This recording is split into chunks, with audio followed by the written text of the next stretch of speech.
नमस्कार, India top news में आपका स्वागत है। Breaking news Ballia. सुनील सर्राफा ने धनतेरस और दीपावली पर बड़ा बयान। उत्तर प्रदेश जनपद बलिया में सुनील सर्राफा, राष्ट्रीय सचिव, अखिल भारतीय स्वर्णकार संघ ने बताया कि धनतेरस व दीपावली पर जो उम्मीद था ऐसा नहीं हुआ।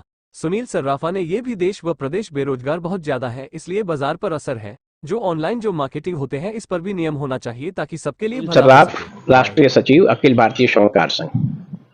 धनतेरस को लेकर या दीपावली को लेकर क्या कहेंगे, मार्केट को लेकर क्या कहेंगे? देखिए, इस बार धनतेरस पे लोगों में तो काफी उत्साह था और जो व्यापारी समाज है, विशेष रूप से जो हमारे ज्वेलरी एसोसिएशन से संबंधित लोग हैं, उनको बड़ी आशा थी कि इस बार धनतेरस काफी अच्छा रहेगा। लेकिन हम लोगों को जो आशा थी उतना अच्छा नहीं था। कुछ बड़े लोगों को अगर छोड़ दिया जाए तो जो मध्यम क्लास है और जो छोटे दुकानदार हैं, उनके यहाँ इस बार का धनतेरस एकदम से समझ लीजिए कि खराब रहा। और मैं स्वयं भी देख रहा था कि मार्केट में बहुत सारे लोग, भीड़ तो बहुत थी, लेकिन सारे लोगों के हाथों में झाड़ू केवल था। सोने चांदी का सामान और बर्तन जो है कि नहीं, वो नदारद था और केवल झाड़ू था। जी, तो किस रूप में आप इसको देखते हैं, क्या देखते हैं? क्या इसको आर्थिक तंगी कहेंगे या जो बेरोजगारी के रूप में देखेंगे, किस रूप में देखेंगे? देखिए, निश्चित तौर पे मैं कहना चाहूँगा कि बेरोजगारी तो आज के परिवेश में भारत में काफ़ी बढ़ी है। और जब बेरोजगारी अगर बढ़ी है तो लोगों के पास पैसा नहीं है, तो निश्चित रूप से वो आर्थिक तंगी के शिकार हैं लोग। इसमें कहीं कोई दो राय नहीं है। अब त्योहारों के समय में लोग अपना खर्चा जैसे तैसे निकाल ले रहे हैं। बच्चों का कपड़ा है, बच्चों की पढ़ाई है, अपना पूजन पाठ का सामान है, बहुत सारी चीज़ें होती हैं, बहुत सारे खर्चे होते हैं।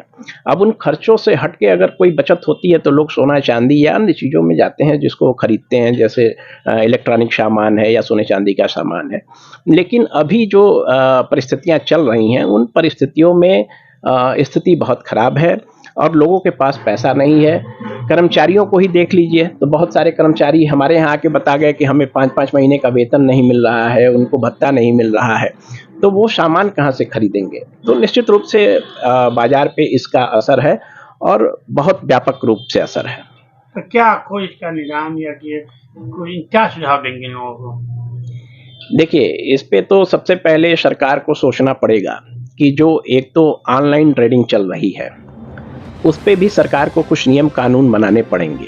मैं ये नहीं कहता हूँ कि उसको बंद कर दीजिए, और वो बंद भी नहीं होगा, क्योंकि वो सेंट्रल गवर्नमेंट की तमाम स्कीमें होती हैं जिसके अंतर्गत उनका टाई अप होता है और वो सारी चीज़ें चलती रहती हैं।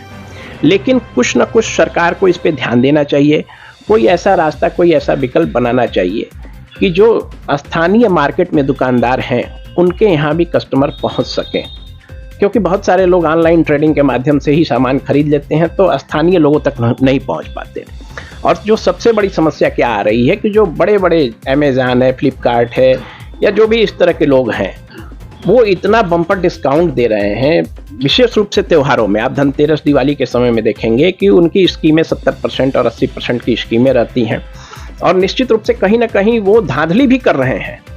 मैं इसमें मतलब 100% कह सकता हूँ कि आप ब्रांडेड चीज़ों को आप कहते हैं कि भाई स्केचर का जूता जो है कि नहीं, हम मार्केट में जाके 10,000 का खरीदते हैं, आप उस पर 70% का डिस्काउंट दे रहे हैं। तो कहीं ना कहीं आप लोकल बना के उस पर ब्रांडिंग करा के स्केचर का आप उसको 70% के डिस्काउंट पे बेच रहे हैं, जिसको आम जनता नहीं समझ पा रही है। तो आम जनता को भी समझने की ज़रूरत है, और सेंट्रल गवर्नमेंट को या जो भी हमारी सरकारें हैं उनको भी इस पर एक्शन लेना चाहिए। ये ब्रांडेड के नाम पे जो धांधली करके 70%, 80% करके जो आम जनता के साथ धोखा कर रहे हैं, उस पे सरकार को एक्शन लेना चाहिए।